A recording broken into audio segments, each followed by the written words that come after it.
कथा के प्रारंभ में उसमें भी प्रधानता यही थी कि श्री जी के दर्शन के हित के लिए ठाकुर जी ने 7 दिन 7 रात्रि पर्यंत गोवर्धन नाथ को धारण किया। हमारे ब्रज वृंदावन में निकुंज, कुंज, निकुंज और निभृत निकुंज, ये 3 लीलाएं हैं। कुंज लीला वो है जो अधिकतर कथाओं में सब जगह सुनाई जाती है, सब लोग सुनते हैं। कुंज में सबका प्रवेश है, पर निकुंज में सबका प्रवेश नहीं है।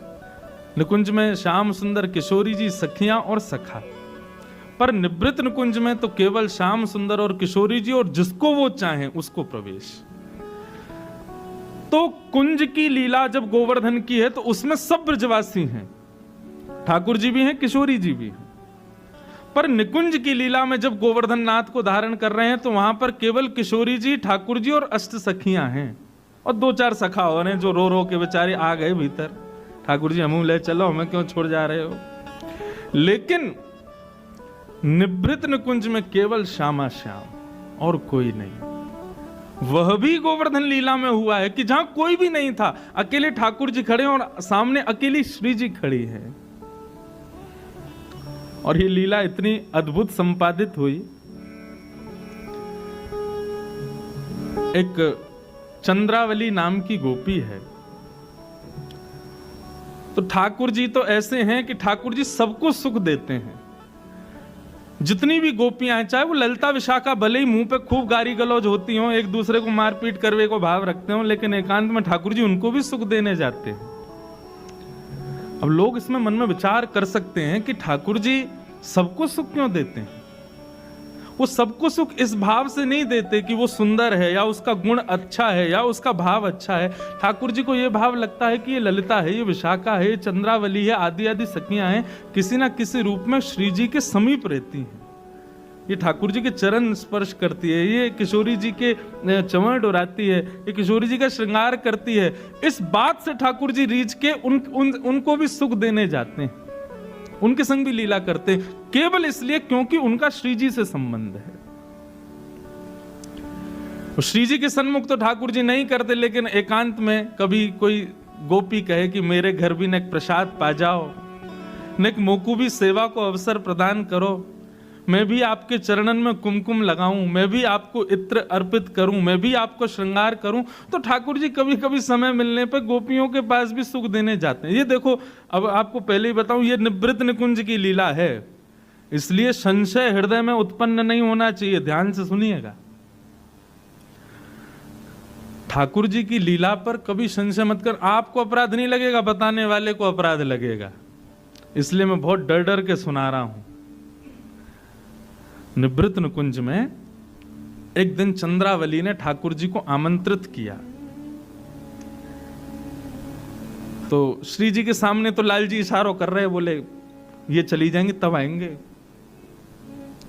श्री जी चली गई, सब सखियां चली गई, चंद्रावली अपने घर को गई। बढ़िया भोजन थाल तैयार कियो, बढ़िया सुंदर कुमकुम केसर ठाकुर जी को अर्पित करने के लिए तैयार कियो। पधरामनी ठाकुर जी की रहने वाली चंद्रावली के यहाँ। ठाकुर जी जैसे ही भीतर पहुंचे, खूब सुंदर अपने हाथन से प्रसाद पवायो, पंखा जल रही है, ठाकुर जी को श्रृंगार कर रही है, चरणन में कुमकुम लगा रही है, केसर चंदन लगा रही है। इतने में ही श्री जी को ठाकुर जी की याद आ गई। और निवृत्त निकुंज को ऐसा भाव है कि अगर यशोदा के बगल में भी ठाकुर जी पौड़े हैं और अर्धरात्रि में भी श्री जी को स्मरण है जाए और ठाकुर जी दौड़ के भागे, मैया के बगल में तकिया धर जाए, बोले कि सुबह उठेगी तो कहीं डांटे नहीं, और श्री जी बुला रही है, मुंह को जानो तो पड़ेगा। अब ये निवृत्त निकुंज की लीला है, सबको बताने वाली नहीं है, लेकिन यहां सब अधिकारी बैठे हैं इसलिए सुना रहा हूं। यहां चंद्रावली ठाकुर जी की सेवा कर रही है, अपने हाथों से प्रसाद पवा रही है, पंखा जल रही है, चरणों में केसर चंदन लगा रही है, और चंद्रावली का जो प्रिय इत्र है वो ठाकुर जी को अर्पित कर रही है। और इतने में ही श्री जी ने ठाकुर जी को याद कर लिया। जैसे श्री जी स्मरण करती है ना ठाकुर जी, लोग कहते हैं हिचकी आती है, लेकिन हमारे श्याम सुंदर के रोए खड़े होते हैं तो समझ जाते हैं श्री जी बुला रही है। ठाकुर जी विचलित हो गए। चंद्रावली बोली, कहा भयो? बोले, श्री जी बुला रही हैं, श्री जी को याद आ रही है। अच्छा, स्मृति भी एक प्रकार की वेदना है। हम किसी का स्मरण करें, वह भी तो एक वेदना होती है ना, एक कष्ट होता है। उस समय लगता है कि जिसको हम स्मरण कर रहे हैं वो सामने तत्क्षण आ जाए। इतनी भी वेदना श्री जी को हो, ये श्याम सुंदर को प्रिय नहीं। ठाकुर जी बोले, चंद्रावली मुझको जानो पड़ेगा। चंद्रावली बोले मरोगे क्यों?